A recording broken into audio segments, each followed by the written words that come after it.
లైఫ్లో బాగా స్ట్రెస్ ఉంది, టెన్షన్ ఉంది, ఏం చేయాలో చాలా మంది అడుగుతున్నారు. స్ట్రెస్ ఉంది కదమ్మా, మళ్ళీ 25 to 45 years వాళ్ళు ఎక్కువ అడుగుతున్నారు. మీరు ఒకసారి ఆలోచించండి, ఈ స్ట్రెస్ ఎందుకు వస్తుంది? స్ట్రెస్ ఎందుకు వస్తుంది మనకు? టెన్షన్ ఎందుకు అవుతుంది? మన మనసులో ఒకటి ఉంటుంది, మనం మాట్లాడేది ఒకటి ఉంటుంది. మనం లైఫ్లో ఏదో చేయాలనుకుంటాం, కానీ అది చేయం. సమాజం ఎట్లా చెప్తే అది చేస్తాం, అవునా? సరే, మరి ఇలా సమాజం చెప్పినట్టు చేస్తే మనకు ఏమైనా దొరికిందా? మనం ఎందుకు చేస్తాం ఇట్లా సమాజం చెప్పినట్టుగా? ఒకటి, పేరు కోసం, రెస్పెక్ట్ కోసం. రెండోది, డబ్బు కోసం, సుఖంగా ఉండడం కోసం. మూడోది, హ్యాపీనెస్ కోసం.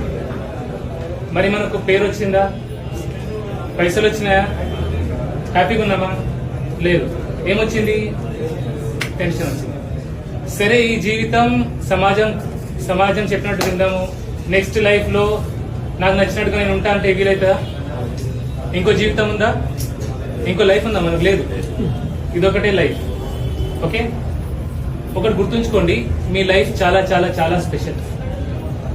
దేవుడు ఏదో గొప్ప రీజన్ తోనే మిమ్మల్ని ఈ భూమికి తెచ్చిండు, 100%. ఎందుకంటే మీలాంటి వ్యక్తి సృష్టిలో ఇంకెప్పుడు రాడు. మీలో ఆ గొప్పతనం మీలో ఉంది. కానీ మనం ఏం చేస్తామంటే, సొసైటీ ఒక సర్కిల్ గీస్తుంది, దాని లోపల ఉండిపోతాం, దాని బయట అడుగు వేయం.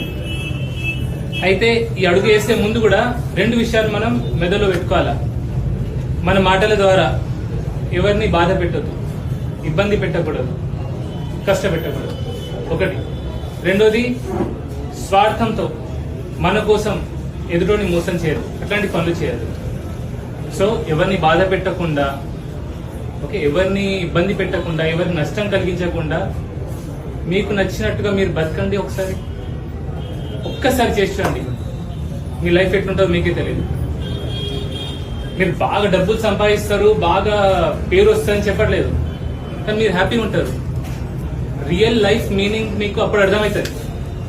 ఓకే, సో ఇప్పుడు ఎవరో ఎగ్జాంపుల్ నేను ఎట్లుంటానో చెప్తాను మీకు. ఇప్పుడు మీరందరూ వచ్చారు నా దగ్గరికి, నా మాటలు విని వచ్చారా?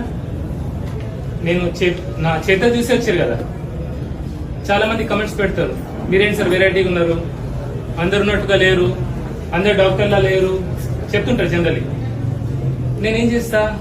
నేను నాకు నచ్చినట్టుగా మాట్లాడతా, నచ్చింది మాట్లాడతా, ప్రేమగా మాట్లాడతా, ఎదుటిని బాధ పెట్టా, ఇబ్బంది పెట్టా.